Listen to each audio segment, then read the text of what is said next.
Bertemu kembali dalam Niaga Awani dan kita akan teruskan dengan segmen Niaga Awani Forecast untuk kita lihat bagaimanakah silver ekonomi bergerak ke hadapan dengan antara info kadar kesuburan jumlah KKJ bagi wanita di Malaysia terus menurun sejak 5 dekad lepas dan jika trend ini berterusan dijangka kadar pertumbuhan tahunan penduduk kekal menurun hingga mencecah paras 0.7% pada 2050. Penurunan kadar kesuburan ini sekaligus mempercepatkan proses penemuan penduduk di Malaysia dan dijangka 15% penduduk Malaysia adalah berusia 60 tahun ke atas pada 2030. Dan ketika ini kita nak lihat sejauh mana Malaysia bersedia dengan berbakikan 6 tahun lagi sebelum menjadi negara tua. Berada menerusi Google Meet ketika ini adalah Pegawai Penyelidik Kanan Institut Penyelidikan Penuaan Malaysia MyAgeing, Chai Senting. Saya nak ucapkan terima kasih Chai kerana sudi meluangkan masa bersama kami. Chai, bercakap soal dasar negara tua, kita nak lihat apakah hala tuju Malaysia pada ketika ini. Cukup jelas, adakah kita dikira terlambat untuk mewujudkan dasar warga emas? Saya rasa kerajaan Malaysia telah membuat persediaan dalam menyediakan dasar-dasar untuk warga emas sejak tahun 1995 dan dasar warga emas yang terkini ini diadopted pada tahun 2011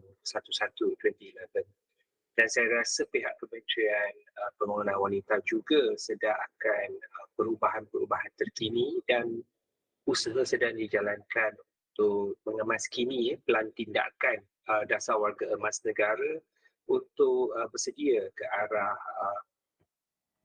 kita kata agenda healthy aging and also active aging sehingga tahun 2030. Saya rasa ini merupakan kerangka-kerangka kerja lah termasuklah yang terbaru ini yang akan dipelopori oleh Kementerian Ekonomi iaitu Aging Nation Agenda juga sedang dalam persediaan oleh pihak World Bank dan juga kita juga ada input tentang perlindungan sosial. So I think there are banyaklah usaha-usaha dari segi dasar untuk merangka dan merancang persediaan negara ke arah status negara tua.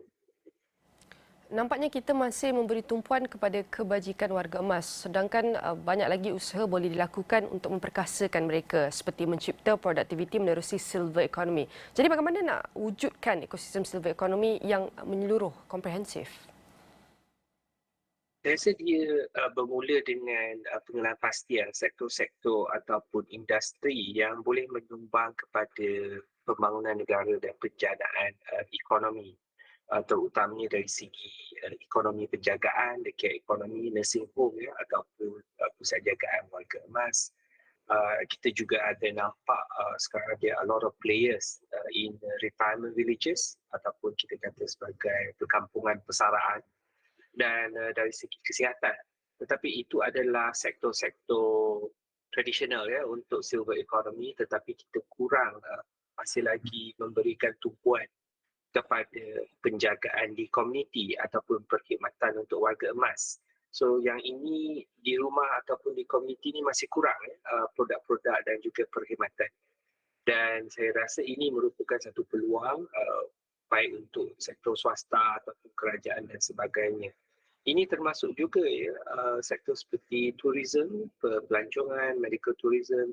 Dia bukan sahaja satu ekonomi untuk warga emas di Malaysia tetapi juga untuk pesara-pesara di negara-negara lain ataupun di regional countries, even in western countries seperti Jepun ataupun di Eropah yang mereka datang ke Malaysia untuk jangka yang panjang. So dari segi visa, dari segi mobilitinya, banyak lagi sektor-sektor yang berkaitan dengan pengguna warga emas yang masih belum fully exploit or develop, robotics, architectural design, public transport. There's quite a lot of areas lah, banyak lagi peluang ekonomi yang masih belum menyasarkan warga emas ataupun kumpulan warga emas sebagai pengguna.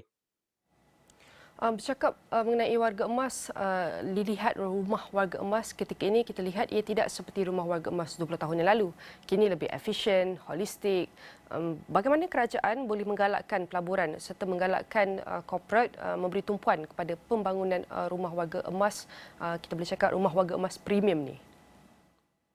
Ya, saya rasa dari segi kerajaan, pihak kerajaan yang paling penting kena bekerjasama lah dengan industry players. Dan dalam memahami keperluan dan juga kesesuaiannya, baik dari segi akta-akta local government ataupun dari segi perundangan dan peraturan yang digunakan. I think dari segi itu banyak lagi ruang untuk penambahbaikan sebab budaya kita and also our culture, kita masih ada resistance ataupun salah faham tentang industri tersebut. Tetapi industri itu sendiri juga perlu memperluaskan konsep dan pendekatan. Isu kita di sini adalah kebanyakannya masih ingat seperti yang dikatakan tadi, old folks home ni macam tempat buang warga emas. Tetapi di fasiliti-fasiliti baru sekarang, kalau tuan-tuan dan puan-puan melihat sempat untuk berkunjung atau melawati some of these facilities, they are professionally manned oleh jururawat dan dia mempunyai persekitaran dan kemudahan yang amat selesa dan juga profesional dari segi penjagaan kesihatan. Dan saya rasa inilah yang perlu ditekankan dalam aspek pembangunan industri penjagaan warga emas ni. Dia bukan saja unsur berkediaman, dia juga perlukan lagi penambahan servis untuk yang berada di komuniti ataupun di rumah. We can see now perkembangan-perkembangan terkini mulalah ada banyak syarikat dan juga perkhidmatan yang memberikan servis kepada warga emas di rumah dan di komuniti. Dan kita masih belum ada cara yang terbaik untuk memberi insentif atau memantau perkembangan industri-industri ini. Jadi di sini kita masih ada banyak ruang untuk penambahbaikan. Banyak lagi ruang penambahbaikan apabila kita nak beri tumpuan terutama terhadap warga emas. Selain daripada warga emas, antara cabaran utama ketika ini adalah sandwich generation. Generasi yang perlu menjaga ibu bapa warga emas pada masa sama membesarkan anak-anak dan membina kejayaan mereka. Adakah ini wajar untuk disertakan dalam pewujudan dasar pada masa hadapan? Saya rasa ia sedang hangat dibincangkan terutamanya tentang ekonomi penjagaan. Tetapi satu aspek yang kurang dikaitkan adalah dari segi perombakan ataupun reforms to sistem perlindungan sosial, our social protection system. Kita ni, we are still quite stuck ataupun kita masih berfikiran bahawa pencen ini sesuatu yang wajar diberi kepada bekas-bekas pekerja dan kita masih kurang kesedaran bahawa keperluan untuk pencen sosial, cara untuk membiayainya dan juga usaha-usaha dalam mewujudkan bandar dan komuniti mesra usia.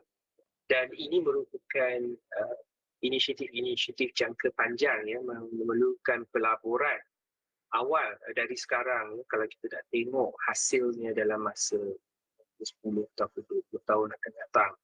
So, kita kena faham bahawa ekonomi warga emas ni bukan sahaja melihat warga emas sebagai pengguna, tetapi mereka juga masih berupaya untuk terus menyumbang. So, kita juga belum ada dasar-dasar seperti Employment Act, maksudnya untuk menggaji semula warga emas pada umur persaraan. Bukan secara paksa tetapi secara sukarela. Dan ini merupakan keperluan-keperluan, program-program baru, pendekatan baru dalam menggalakkan bukan sahaja warga emas untuk terus bekerja tetapi juga untuk majikan-majikan untuk memahami dinamika sektor multi-generational workforce, sektor pekerja dan sektor pekerjaan yang mungkin di mana kita ada warga emas, ada orang muda. So how do we create satu pasaran buruh yang betul-betul orang kata friendly kepada warga emas dan pekerja yang ingin terus menyumbang. I think gig economy ni we always think that it's orang muda, tetapi sebenarnya warga emas juga berpotensi untuk menceburi pekerjaan-pekerjaan gig ataupun pekerjaan dari rumah, work from home. These are very suitable developments untuk memastikan golongan warga emas dapat terus menyumbang kepada pembangunan ekonomi negara. Tentu untuk kita memastikan iaitu warga yang berusia, warga emas ini untuk terus memberi sumbangan kepada negara, perlu pentingnya untuk kita teroka pelbagai aspek dan peluang yang telah dikongsikan oleh Chai sendiri untuk kita ketengahkan dan diberi fokus dalam membangunkan ekonomi baharu ini. Sekali lagi saya nak ucapkan terima kasih kepada Chai Senting, merupakan pegawai penyelidikan dan Institut Pendidikan Penuaan Malaysia MyAgeing, dan semua perkongsian ini akan kami rangkumkan dalam astroawani.com dan semua platform digital Astro Awani.